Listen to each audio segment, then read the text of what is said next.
नमस्ते बच्चों, मैं आपकी पर्यावरण विषय की अध्यापिका ज्योत्सना गुप्ता। आज मैं आपको पर्यावरण विषय में पाठ 8 हमारी पृथ्वी हमारा घर पढ़ाने जा रही हूँ। तो बच्चों ध्यान से सुनिए और समझिए। सबसे पहले हम पढ़ेंगे कठिन शब्दार्थ। पहला क्या है? ग्लोब। पहला क्या है? ग्लोब। ग्लोब यानी होता है पृथ्वी का छोटा प्रतिरूप। ग्लोब यानी पृथ्वी का छोटा प्रतिरूप, यानी कि पृथ्वी का जो मॉडल हम देखते हैं उसको हम कहते हैं ग्लोब। फिर है महासागर। महासागर यानी पृथ्वी की सतह पर विशाल जल संग्रह, यानी कि बहुत ज़्यादा विशाल मात्रा में जहाँ जल होता है उसे हम क्या कहते हैं? महासागर। महाद्वीप। पृथ्वी पर विशाल स्थल पिंड। महाद्वीप यानी पृथ्वी पर विशाल स्थल पिंड। पठार। ऐसा क्षेत्र जो ढलवा होता है और ऊपर से चपटा, उसको हम क्या कहते हैं? पठार।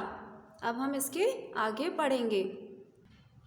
बच्चों आप जानते हैं कि पृथ्वी आकार में गोल है। पृथ्वी कैसी आकार में? गोल है। ये एक गेंद की तरह होती है। गोल होगी तो कैसी लगेगी? गेंद की तरह। आपने अपने सामने के चित्र को देखिए। ये चित्र को देखिए, यहाँ पे दिखाई दे रहा है आपको। ये क्या है? यह एक ग्लोब है। ये क्या है? एक ग्लोब है। वास्तव में ग्लोब पृथ्वी का छोटा प्रतिरूप है। प्रतिरूप यानी मॉडल। ये पृथ्वी का छोटा प्रतिरूप है। पृथ्वी का यह प्रतिरूप मनुष्य द्वारा बनाया हुआ प्रतिरूप है। ये किसने बनाया है? ये मनुष्य ने बनाया है, इसीलिए हम क्या कहते हैं इसको? ग्लोब। यह पृथ्वी का आकार प्रकार समझने में हमारी सहायता करता है। अब सावधानी से ग्लोब को देखो। आप वास्तव में ग्लोब का प्रतिरूप घुमा रहे हैं। यदि आपने ग्लोब देखा होगा तो ये समझ गए होंगे कि इसका काफ़ी सारा हिस्सा नीले रंग का होता है।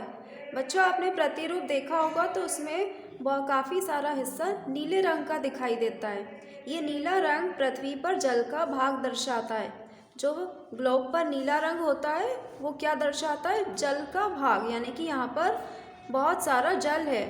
ये पृथ्वी की पूरी सतह का 71% है, यानी कि पृथ्वी के 71% भाग पर क्या है?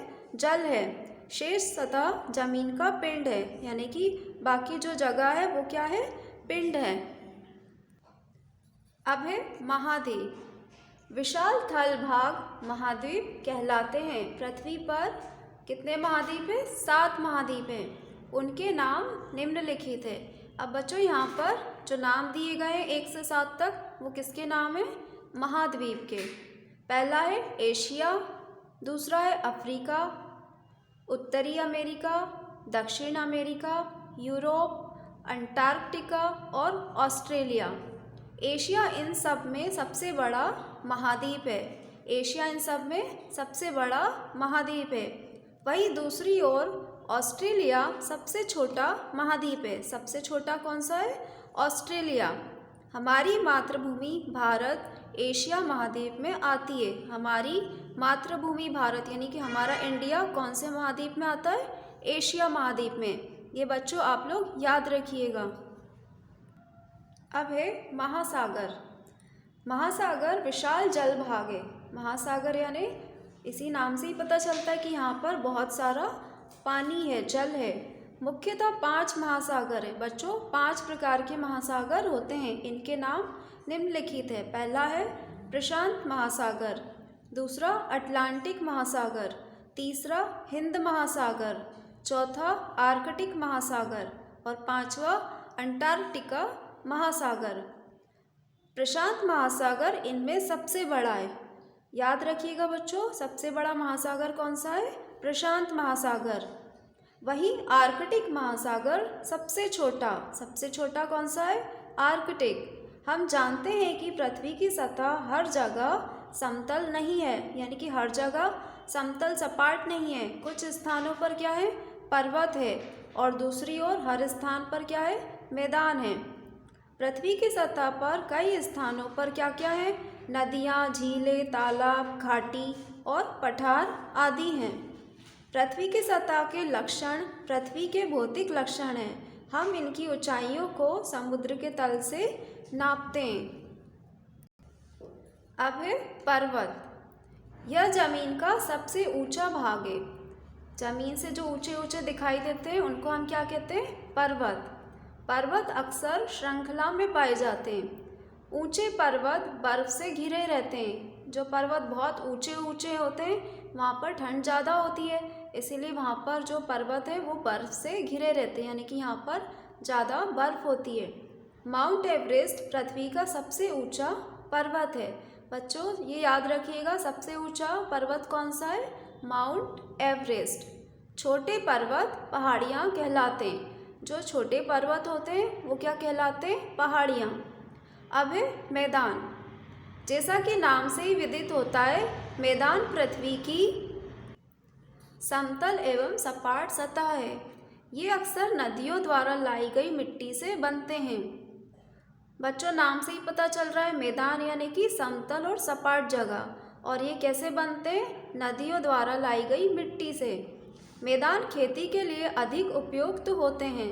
ये उपजाऊ होते हैं। मैदान का प्रसिद्ध उदाहरण है गंगा ब्रह्मपुत्र का उत्तर भारत का पठार। पठार भी समतल एवं सपाट सतह होती है। पठार भी कैसे होते हैं? समतल और सपाट, लेकिन ये अक्सर आसपास के इलाके से ऊंचा होता है। ये जैसे आपको दिखाई दे रहा है पिक्चर में, ये देखिए बच्चों, इस पिक्चर में दिखाई दे रहा है आपको, ये है मैदान, और या तो हम इसको पठार भी कह सकते हैं। ये कैसा होता है? समतल और सपाट। अब हम पढ़ेंगे मरुस्थल। मरुस्थल भी सपाट व लगभग समतल इलाका होता है, जैसे कि पिक्चर में दिखाई दे रहा है आपको, लेकिन यह रेत से ढका होता है। सामान्यतः ये इलाके बरसात के बहुत कम या ना होने से मरुस्थल में बदल जाते हैं। यानी कि जहाँ बरसात कम होती है, बारिश कम होती है, वहाँ की जो मिट्टी होती है वो कैसी हो जाती है? रेतीली हो जाती है, यानी कि सूखी हो जाती है। तो ये क्या है? जो ज़मीन है मरुस्थल में बदल जाती है। यहाँ पर कैक्टस यानी कि नागफनी जैसे पौधे पाए जाते हैं, जिन्हें बढ़ने के लिए पानी की आवश्यकता नहीं होती। अफ्रीका का सहारा रेगिस्तान विश्व का सबसे बड़ा रेगिस्तान है। भारत में भी एक रेगिस्तान है जिसे क्या कहते हैं? थार। यह रेगिस्तान राजस्थान राज्य के पश्चिम भाग में स्थित है। तो बच्चों सबसे बड़ा रेगिस्तान कौन सा है? सहारा रेगिस्तान। और ये कहाँ पर है? राजस्थान राज्य के पश्चिमी भाग में। अब हम पढ़ेंगे घाटी। घाटी जमीन का निचला हिस्सा होता है, जैसे कि आपको ये पिक्चर में दिखाई दे रहा है। यह दो पर्वतों के बीच में होता है। अक्सर इसका आकार यू या वी आकार का होता है। पर्वतीय क्षेत्रों में घाटियों का उपयोग कृषि और निवास दोनों के लिए होता है। बच्चों घाटी कैसी होती है? दो पर्वतों के बीच में होती है, और इसका आकार कैसा होता है? यू या वी आकार का होता है। और ये जो पर्वतीय क्षेत्रों में जो घाटियाँ होती हैं, इनका उपयोग किस में किया जाता है? कृषि और निवास, यानी कि यहाँ पर खेती भी की जा सकती है और यहाँ पर लोग रह सकते हैं। अब पढ़ेंगे हम द्वीप। ये जैसे कि आपको दिखाई दे रहा है द्वीप, चारों तरफ पानी है और बीच में ये द्वीप है।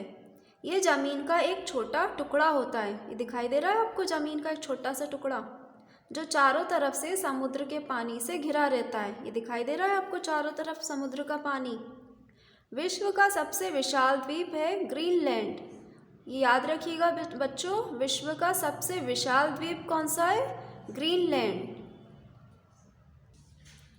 इन भौतिक लक्षणों से अलग पृथ्वी की सतह पर नदियाँ भी हैं। ये पानी का विशाल भंडार है। ऊंचे क्षेत्रों से बहने वाली नदियाँ अंत में समुद्र में खाली होती है। यानी कि जो ऊंची ऊंची जगहों से पानी बहता है वो नदियाँ अंत में समुद्र में खाली हो जाती है, यानी कि बड़े से भाग में जाकर मिल जाती है, जिसे हम क्या कहते हैं? समुद्र। कुछ नदियाँ बरसात के मौसम में बहती हैं। अफ्रीका की नील नदी विश्व की सबसे लंबी नदी है। सबसे लंबी नदी कौन सी है? नील नदी। ये कहाँ पर है? अफ्रीका में। पृथ्वी पर तालाब भी होते हैं। बड़े तालाबों को झील कहते हैं। बड़े तालाबों को क्या कहते हैं? झील। अब बच्चों कुछ स्मरणीय तथ्य हैं। फर्स्ट है, ग्लोब पृथ्वी का एक छोटा प्रतिरूप है। ग्लोब क्या है? पृथ्वी का छोटा प्रतिरूप यानी कि मॉडल है। हमारी पृथ्वी का 71% हिस्सा महासागरीय जल है। 71% हिस्सा पृथ्वी का क्या है? महासागरीय जल है।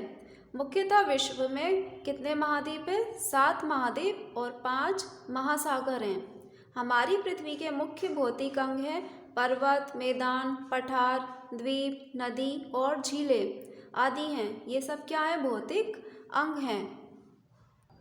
आशा है बच्चों आपको ये पाठ अच्छे से समझ में आ गया होगा।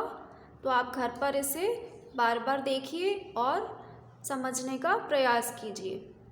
धन्यवाद बच्चों। खुश रहिए, सुरक्षित रहिए।